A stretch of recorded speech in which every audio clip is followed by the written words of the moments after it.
For those who have been with us, you know the format. For those who have not, we will have each coach on for approximately 10 minutes. We'll ask each to give an opening statement, and then we'll prompt for questions. To ask a question of the coaches at any time during his presentation, press star 1 on your keypad to join the queue, and then we'll take your questions in the order in which they're received. We'll get started right away with Navy and head coach Ken Niumatalolo. The midshipmen are 6-1 overall, 4-0 in the American Athletic Conference. Navy was in action this past Saturday against USF. Navy won the game 29-17, and up next for the midshipmen will be this Saturday at Memphis. That will be a 7 p.m. Eastern Time start. The game will be televised on ESPN2. Coach, thank you for joining us on the call once again. If you would take a minute to tie up the win at home against USF, please. Tell us what you expect as you head down to Memphis for the big conference matchup, please, on Saturday. Thank you, Chuck. I was really pleased coming off with a hard-fought win versus South Florida. Coach Taggart's doing a really good job. I mean, they're playing really well. Things started off pretty bad for us. They returned the opening kickoff for a touchdown. But I just, really proud of the way our guys just battled the whole game. A lot of times in the game it looked pretty bleak for us, but our kids just continued to battle.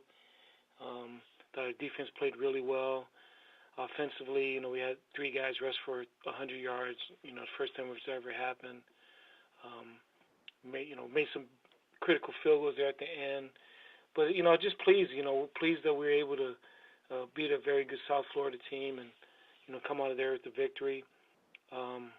Looking forward to, the ultimate test this week going against Memphis.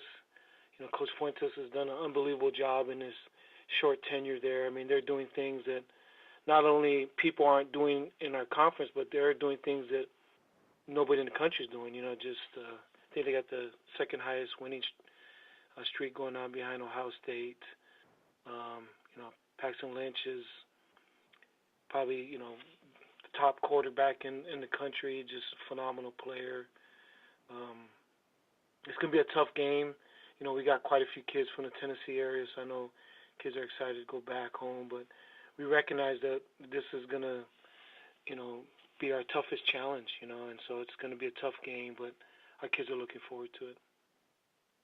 We'll take questions for Coach Niumatalolo. Please hit star 1 again on your telephone, and then the operator will introduce you. We'll go to Dan Tortora of Dan Tortora Broadcast Media. Hi, Coach. How you doing today? Hey, Dan. How you doing? Good. Thanks for asking. You talked about Memphis a little bit, but just looking at the matchup, knowing that you're both undefeated in the American and set to square off, just what it means about this game, how big the game is, and what you can say about Memphis as a whole from to go a little bit deeper than you did in the intro. Well, we just, coming into this season, I know just in some of our meetings in the off season as a conference and with coaches, we knew that, for us to be taken seriously in the landscape of college football, we had to win. It was more than publicity. It was more than any type of marketing thing, which, and the marketing things have been great. But on the bottom line, you had to win on the field. And so I think it's great, that Memphis is, undefeated, beat Ole Miss at home, playing as good as anybody in the country. Obviously, Houston's doing really well. Temple's, doing really well. We're playing okay ourselves. And so I think it's great for our conference that, we got 2 undefeated teams in conference play that are playing, with one of them being, a highly ranked team. Memphis is as good an offense that we're going to see. Like I said, Paxton Lynch, I mean, he's got everything.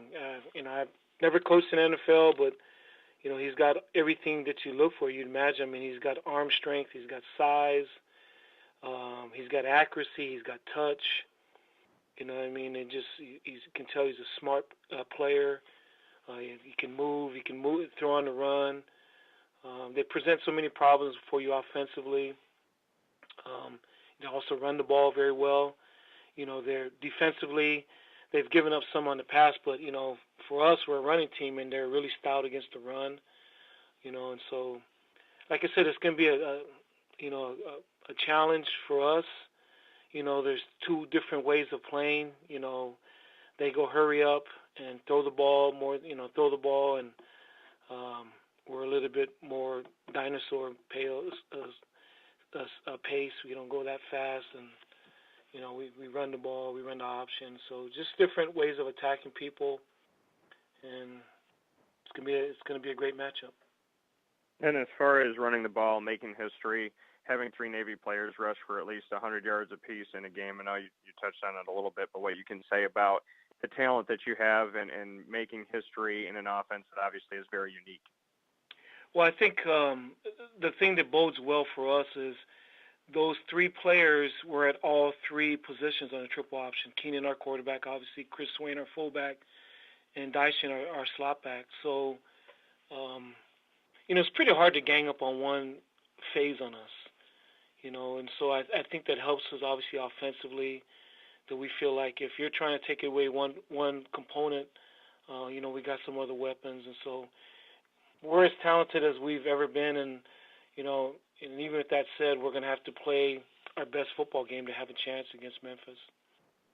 Thanks, Coach. I appreciate it. Thanks, Dan. We'll go next to Tom Schad of Memphis Commercial Appeal. Hey, Coach. How you doing this morning? Hey, Todd. So obviously Keenan is on the verge of breaking the NCAA record here for rushing touchdowns. And I'm curious, kind of an unusual situation for an NCAA record holder to not be looking forward to a professional career. Have you talked with him about that? And I guess what is his perspective here as his career in football appears to be winding to a close? No, the young men that come here, they know what their deal is. It's not a surprise. It's not like, these guys, we just tell them, going into the senior year, they're not going to play, pro football. They recognize it. There's still options, though. We have a kid that, actually is playing right now, but that's not their first priority. Their first priority is to serve our country, and if there's, an opportunity comes, we'll address it. But we haven't had very many of them over the years.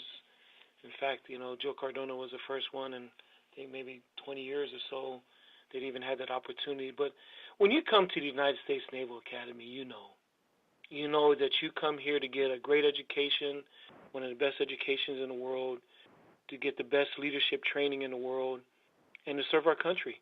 And so it's these are, again, and plus these are smart young men, and Keenan is as intelligent as a young man that I've ever coached. So they know their options coming here, and so it's I don't think it's that big of a deal for him because he understands the situation. Cool. Thanks, Coach. Thank you.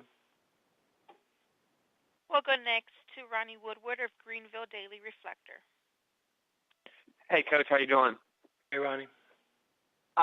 You touched on it a little bit earlier, but when you look at this league, it's kind of a mix of former Big East schools and Conference USA schools, and then y'all are new, obviously, with the triple option. It seems like there's a lot of variety of ways to attack, especially on offense. What are your thoughts, just to kind of week-to-week variety of teams and styles that you see? I think you hit it right on the head. I mean, obviously you got, Memphis and, East Carolina, Tulsa, SMU, and I know I'm missing people that are throwing the ball all over the place, and, UConn, and Cincinnati throws the ball all over the place. Then you got Temple and UConn, and like I said, I'm just speaking off the top of my head, just guys that are a little bit more conventional and, running two-back stuff and trying to mash you with the football. And then you got us that were an option team. So there's great variety. There's spread, up-tempo, passing teams. There's also some conventional teams that, and we try to run a little bit more power stuff. And you got an option team. So I think in our league, Houston, does a lot of different things too with their spread attack and running the ball.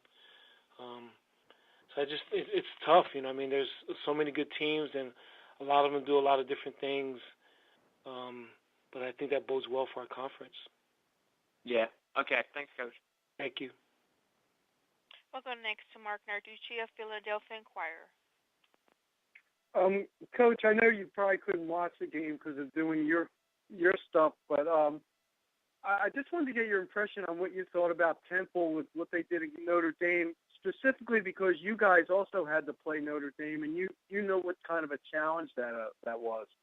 Oh, I actually watched the whole game. Fortunately we played early, so I was able to watch that game at night.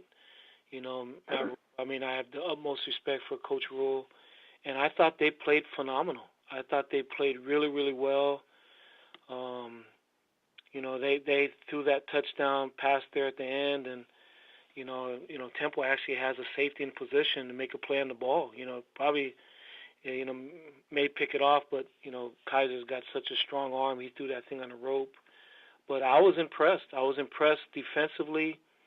I was impressed. We played them last year, and Coach Snow and Coach Rule is a defensive guy. I mean, those guys, their defensive package is unbelievable. So many variety of things that they do, and I thought they kept Notre Dame off balance. Their running game is, very physical, and I thought they played really well on a national stage. And, it wasn't a surprise. There's so much hype building into that game, 2 undefeated teams, playing over there at, Lincoln Financial Field. And they didn't shy away from the limelight. I was impressed with the way that Temple played. I mean, they weren't shell-shocked or stage fright or anything. They looked like they belonged. Thank you, Coach. Thank you. And we have time for one more for Coach Niumatalolo, please. We'll go next to Cal Kensing of Athlon Sports. Coach, you mentioned that Paxton Lynch is a guy who can kind of do it all, but is there anything in particular in scouting him that you see that really stands out to you? Yeah, he's got a big arm, but he throws a touch too. There's so many guys that got big arms and everything is a fastball, and so just he can throw the ball with great velocity, but he throws fade routes and back shoulder throws with unbelievable accuracy and touch. And just, he can sit in the pocket and throw with his feet set, but they move him too and get him out of the pocket, and he can throw the ball, across his body. He can throw on the run. It's just, I think the thing that's most impressive for me, I haven't seen anything he can't do. Then unfortunately, this past game I saw him run the ball, pull the ball down and run, and I didn't realize he was that fast, So it's like, Jimmy Christmas, this guy does it all, And so it's just, I like watching him play other teams. Unfortunately, we have to play him this week, but I love watching the kid play. Thank you. Coach, we thank you for your time this morning. Look forward to talking to you again next Monday. All right. Thanks, Chuck. All right. Again, that's Coach Ken Niumatalolo from Navy. The midshipmen will be at Memphis Saturday, 7 p.m. Eastern Time on ESPN2.